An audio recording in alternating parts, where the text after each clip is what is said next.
Getting paid on by your customers is a wonderful feeling. It's that reinforcement of value when you've had that legal dopamine rush of actually selling something. So getting paid is marvelous, but actually what's more important is not getting the cash in, but actually getting paid on time.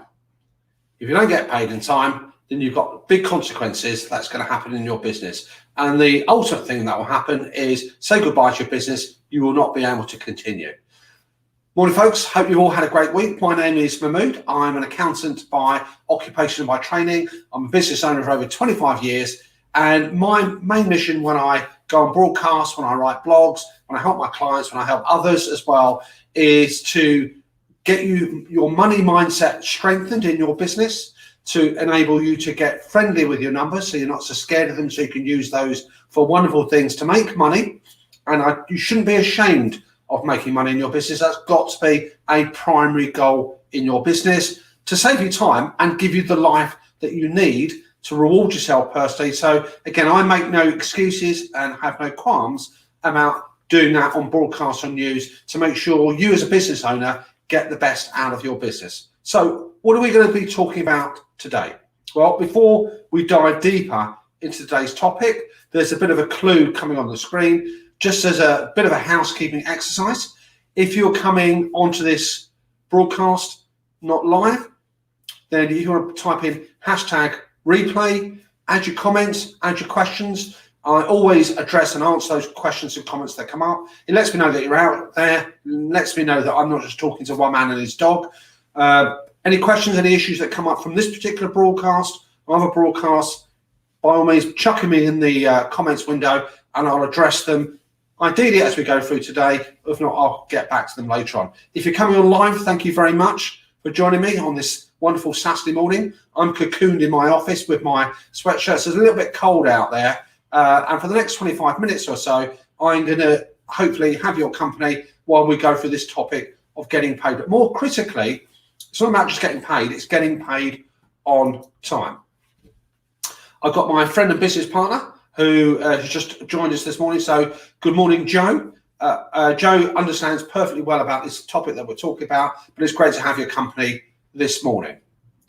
So let's get back what the three things that we're going to do. I'm going to talk to you about why getting paid by your customers on time is such a big deal. You know, why do I go on about it? Why is it really not a nice to have in your business, but an absolutely essential thing that you need to address in your business?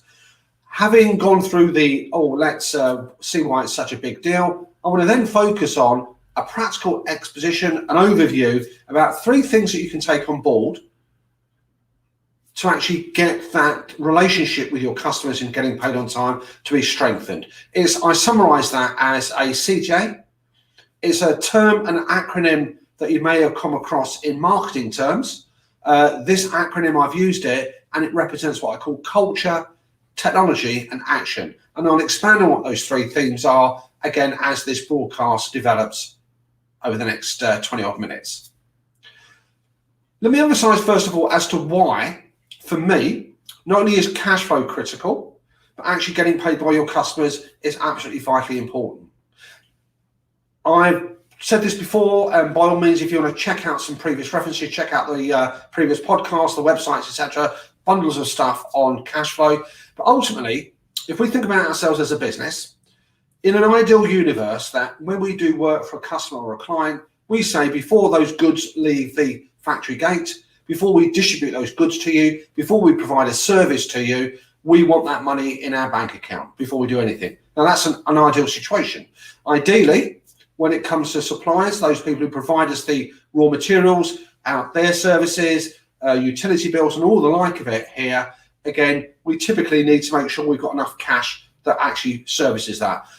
One truism in business that I've known over the last 25 plus years is if you do not have access to cash, i.e. money in your bank account, you can say goodbye to whatever your aspirations are. You can say goodbye to business growth and you can say goodbye to survival.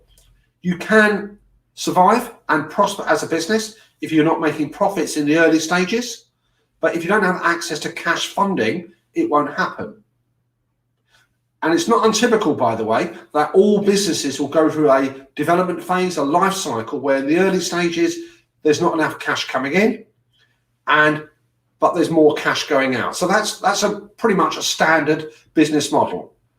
Just Marina, good morning to you. Hope you're well. So I'm just being joined by people, so I'm just doing my nice and friendly bit of saying hello to them. So thanks very much for your company. And again, those of you coming on to replay, apologies for the repetition. Just put the hashtag replay in there and we'll pick up those comments. So let's get back to the topic in hand, why it's such a big deal. So we know cash flow is important, and you need to really have that tattooed inside your brain, inside your head, that critically business survival, business growth, business prosperity is dependent on having access to cash. It's not a debating point, it's 100% cast iron. Now, if we think about what's going on in our businesses, if we position ourselves in the center, we provide goods and services, either currently or planning to do. We need inputs coming to that. Now, our suppliers, those who provide their freelance services, those who supply us products, those landlords who allow us to rent their buildings, their office space, utility providers, the banks, if we've had to borrow money to begin with, friends that we might have had to borrow funds from, all of those at some point want to be paid, not in promises, not in hot air, not in buttons, but actually cash, because they will also have their own responsibilities in their business to take care of.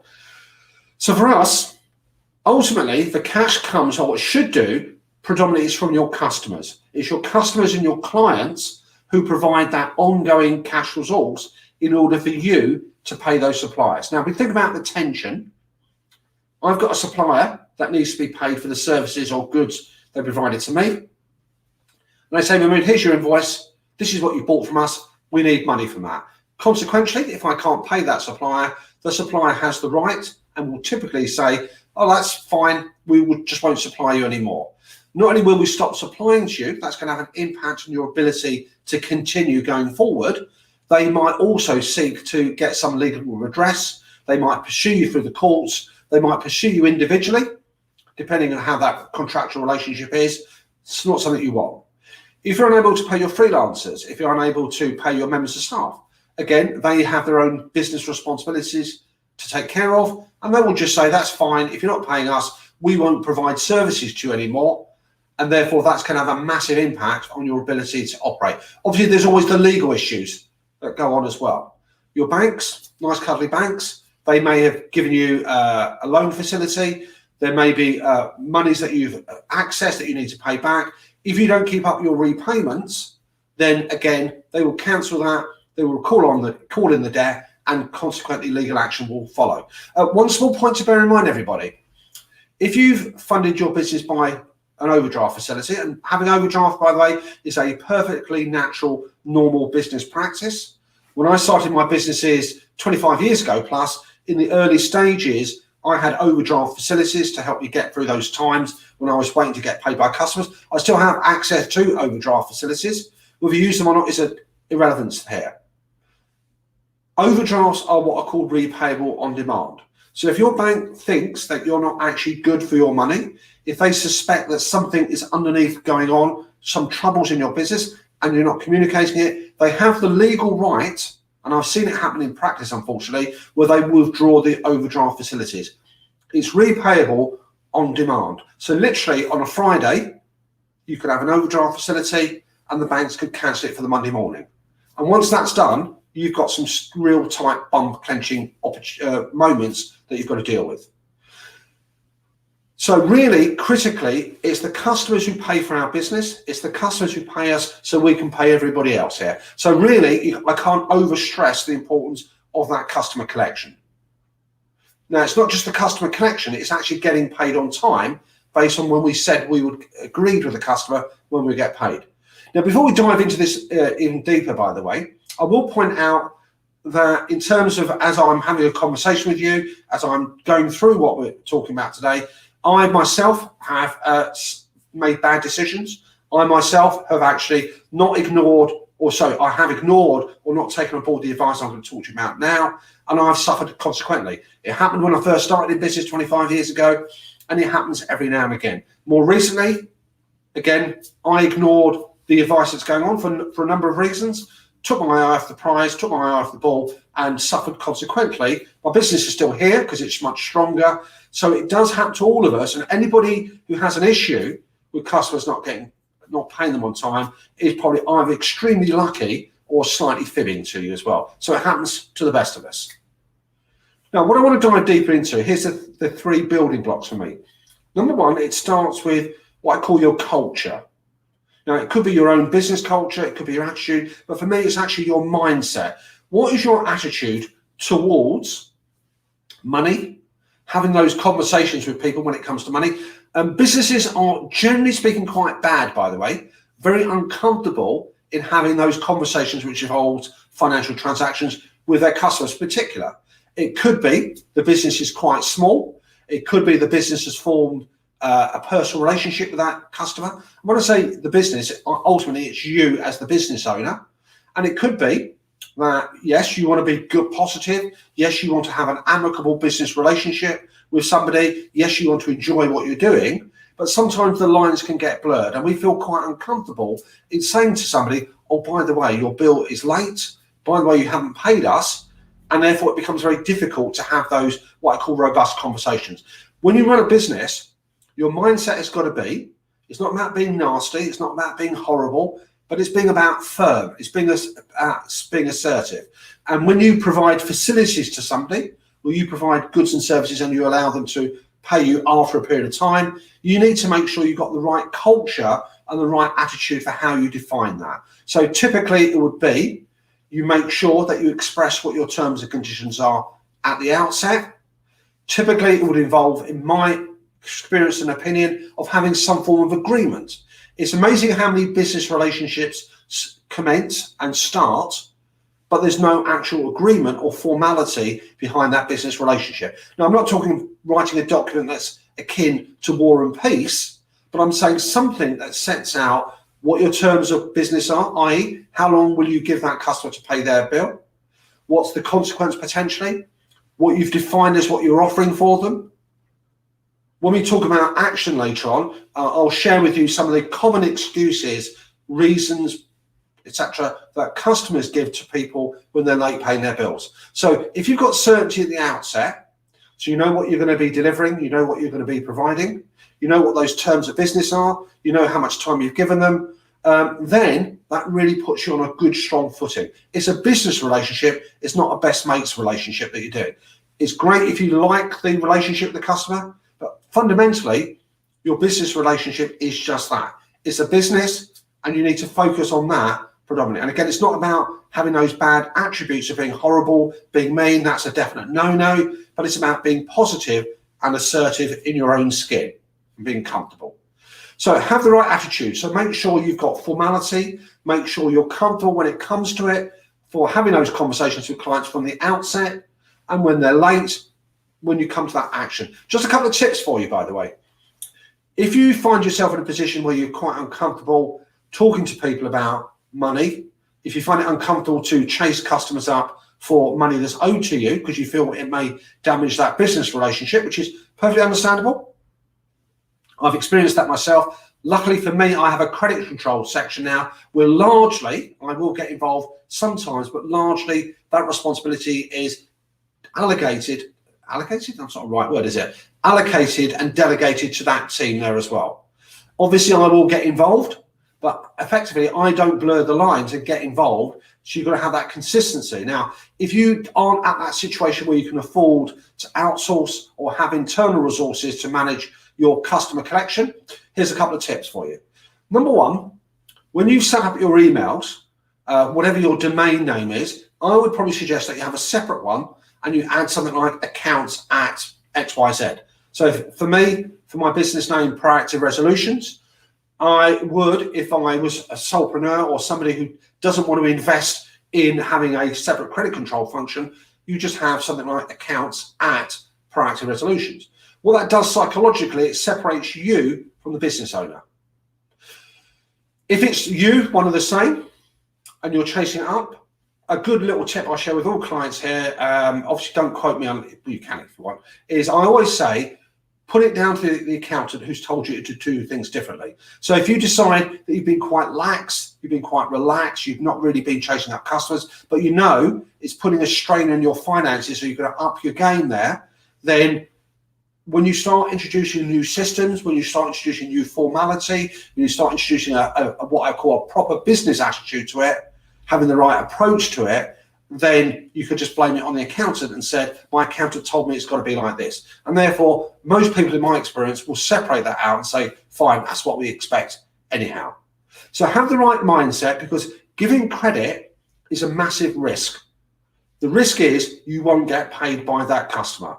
And again, in 25 plus years, myself included and other businesses that I support, advise, and that's quite a few thousand over the years, is everybody at some point has had their fingers burned, for good reason or bad, but they've had their fingers burned and not getting paid. And that's not a very good look. I can't guarantee you'll always eliminate it, but there are definitely things you can do to mitigate it.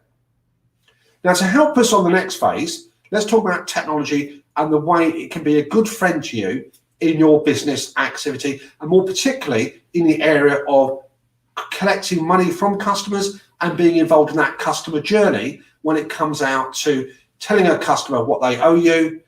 And you can use technology in a number of ways.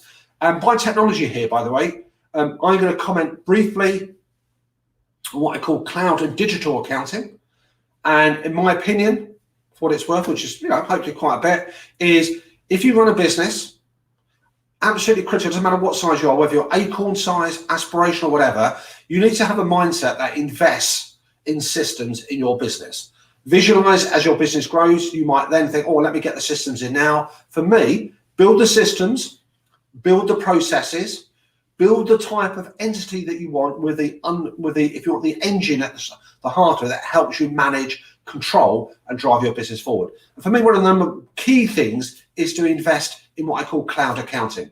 So from the price of a cup of tea a week to something probably a bit more substantial, probably a gin and tonic every month or so, or every week, you should invest in digital accounting. On the customer collection side, let me just give you a spotlight. You can set it up where it actually does all that drudgery for you. So you can go from issuing the quote to the customer. The customer says, yeah, that's fine, I'm happy with that. They agree with it, they approve it, it converts into the invoice, which is great. Just think how much time you save doing that. And then when you've done the work, depending on what your terms and conditions are, you issue the invoice out to the customer. All done in electronic means. So you don't have to go to a printer. You don't have to worry about typing up on a Word document. It's all done within the system. The system also captures that information. If you set the system up correctly, and when we do it for clients, effectively, it goes out the door, and then what you've got there is you've got a time clock that ticks.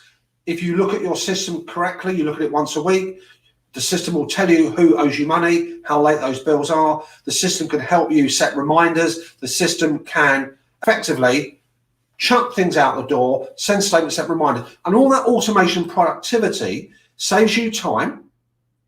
If you haven't got the resources to adopt your own internal accounting team, if you're not quite at that stage where you want to outsource some of that function and you want to do it on way, you need to invest in the infrastructure. You need to invest. And notice I'm using the word invest, by the way, because the returns will come back significantly. If it saves you 10, 15 minutes a week on something, over the course of a year, you're talking about 13 hours worth of time. Now, depending on what your hourly rate is, however much time it saves you and it all builds up, that's quite a substantial amount of cash that you keep in your business. But what it does, it's regularity. Now, I'm going to explore the technology side a bit more, and I'm just going to share a couple of comments here from a couple of people who have hopped on. I'll show you Joe's here.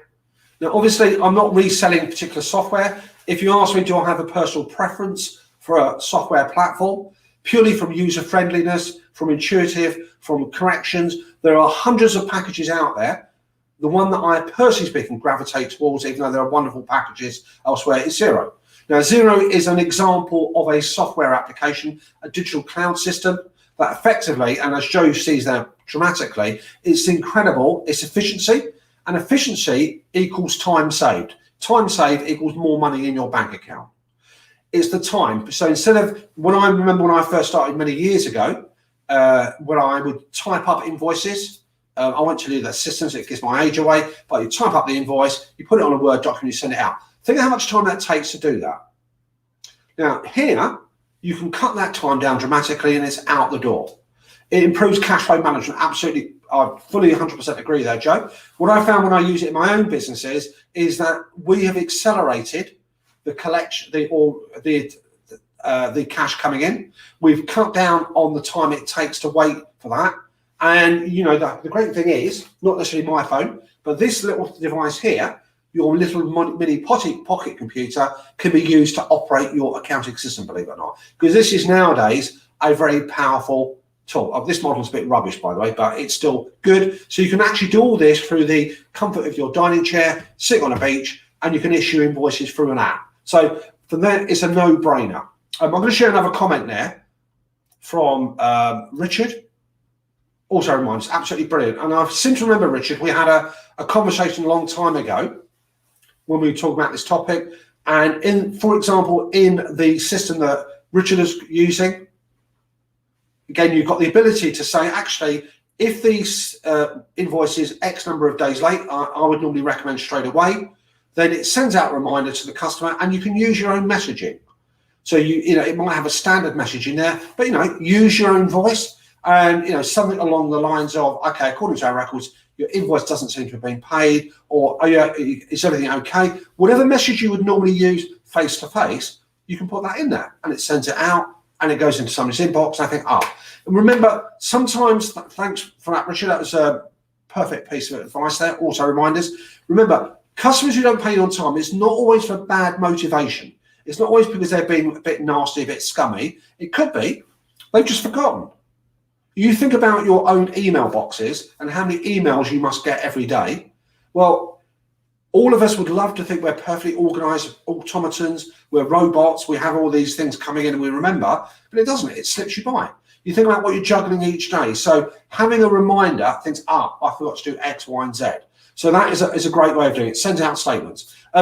If you don't want to invest in cloud accounting, which I think is probably a bit remiss, my personal advice would be, even if you're a freelancer that's starting up, the investment will actually reap the rewards in terms of time, productivity, efficiency, and also that means as your business grows, you've got the systems already in hand. What I'll do, if anyone's interested, we're going to talk about cloud accounting as a separate topic later on, but I'll probably drop a couple of links in if you want to follow that up, just to get a bit more background reading. So technology, you can have them on Outlook to remind you to say, okay, I must look at that. So use technology. Remember, a bad system with brilliant technology is a waste of time. So you've got to make sure you've got a good system that flows through, procedures. Technology can really help you dramatically in that arena. So we talk about culture, our attitude, our money mindset, our attitude towards managing risk to managing credit. Again, I'm not saying you have to be Gordon Gekko, you don't have to be nasty, but you've got to think, look, I'm in the arena, my business is there predominantly to serve my customers, to make a difference, however I define that difference, to give me a good lifestyle, I can get paid and I can enjoy what I'm doing. That's the motivation. If you can be friendly with your customers, fantastic. If you can make friendships, that's fantastic. But fundamentally, your business is there to do all those things. And let's not forget this, is to make you money. And I mean making money, I'm talking about profit. If you don't make profit, you've got a hobby on your hands and you're going to have a very depressing life in front of you. Now, lastly, it's about the action. Having great systems is wonderful. Having good processes, having a good mindset. It's what do we do if things go wrong? And when I say go wrong, we've defined with our customer, we've told them at the outset, not actually at the end, what our terms of business are.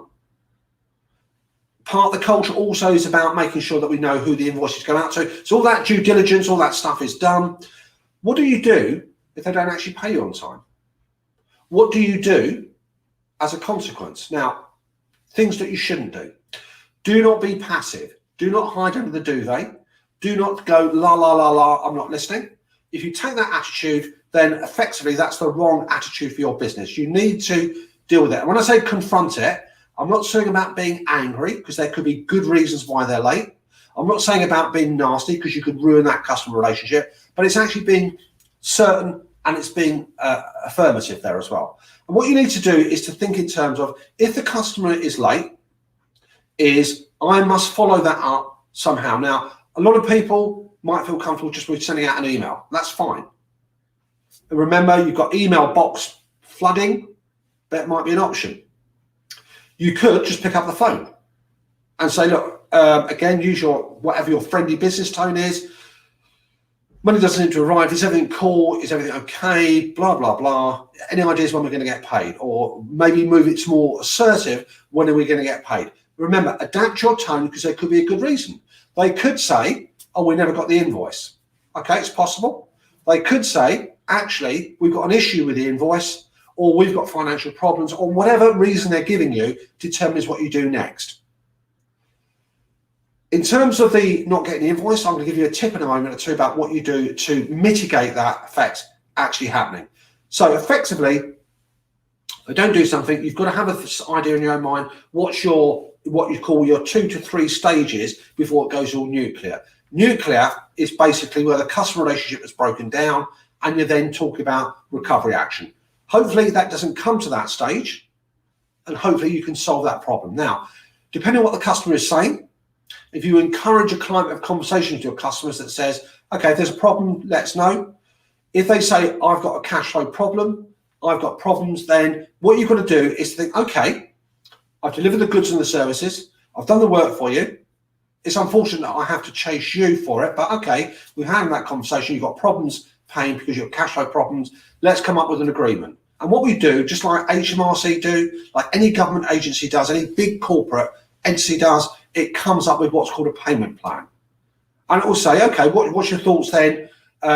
We want to be paid within, say, 2 months. This is what we're looking for. We set the parameters and you come up with a payment agreement with that client. Now, obviously, instinct comes into it, whether you think that client is, I was going to say bullshitting you, but actually just giving you a story, whether it's genuine, you'll know. So there's always going to be an element of personal judgment that comes into it. But if you have a payment plan, get it agreed in writing, and you need to keep an eye on it. You know, sometimes you're just going to cut customers slack because they could have issues going on. Other things. Now, if they're ignoring you, so you decide to go down the email route, they don't pick up the phone, the second one has got to be slightly more assertive, shall we say. And the way I would look at this is if somebody ignores you, unless there's a good reason, but if you're not aware of what's going on, so be careful with the language, the second message has got to be slightly stronger. Now, if they are still ignoring you, if you're still not getting anything back, obviously I would certainly suggest after second email, it's going to be phone calls. You've got to try and get hold of them because a phone call conversation is going to give you much more context. Things lose translation in an email trail. When it comes to that situation, let's say you've gone the extreme and the relationship is just broken down. The customer is nowhere to be seen. You're not aware there's anything adversely going on. The bill's dragging up. Then you've got the action. I would certainly suggest is that if you're providing services on an ongoing basis and the customer is not paying you and you're still providing services, you need to really seriously think about stopping supplying services or providing goods. I'm not saying you should do, but that's got to be in your armory. And you might be thinking, well, if I do that, I'm going to lose all that business. Well, the reality is, if you're providing goods and services and not getting paid for those, you've got no profit being made. How long can you continue that for? But remember, make sure your mindset doesn't go in with baseball bats and, you know, all guns blazing.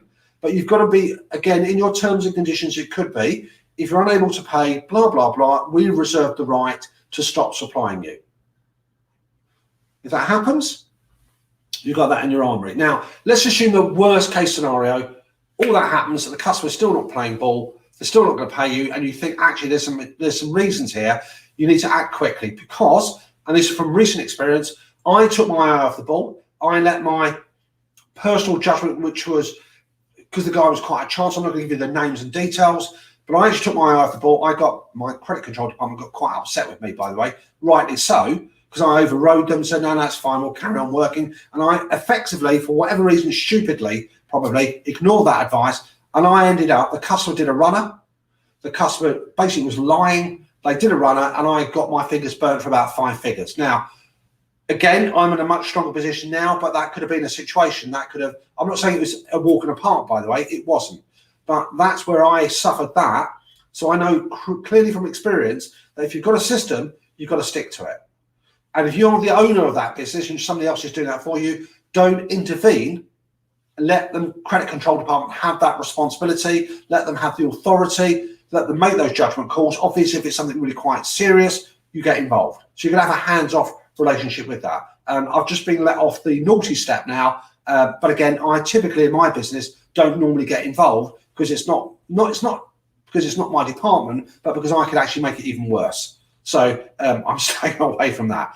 So action, it's got to be done. Ultimately nowadays, again, depending on your philosophy, it's much more affordable. It's much easier, not easy, to take customers to court in the final analysis. Now, obviously what that means is when you get to that stage, the relationship is pretty much broken down. Ironically, over the years, by the way, I've had a couple of customers going back years that I've taken to court for not paying, and I've still kept them on as customers. Right? So figure that one out. But ultimately, when you go down that route of legal action, two things to bear in mind, certainly from the culture, terms and conditions, where you make them personally liable for those debts. Make sure that they've got the funds, you think. I have a policy that I pursue everybody legally when the relationship is really dramatically finished and terminated. It may not be your thing. You might say there's not enough energy I've got to invest in that, but you've got to have a start game and an end game. Okay, folks, listen, I hope you got some value out of this. If you'd like to learn more about getting paid by customers, getting paid on time, that's the critical thing. It's not about giving credit, but it's about somebody paying you when they said they would do. And for me, I think it's quite an insult, actually. And I think it's a bit of a pee take when you don't get paid on time when somebody's not talking to you. You've done your bit, they should do their bit, and that's how businesses work and function. If you'd like to find out more, if you want to dig deeper, check out my podcast, I Hate Numbers, aptly titled. Check out the news and video that we do on a weekly basis. Have some fantastic Saturday, and I'll see all you guys on the other side next week. And let's finish off with a bit of a soundtrack. What are the advantages and disadvantages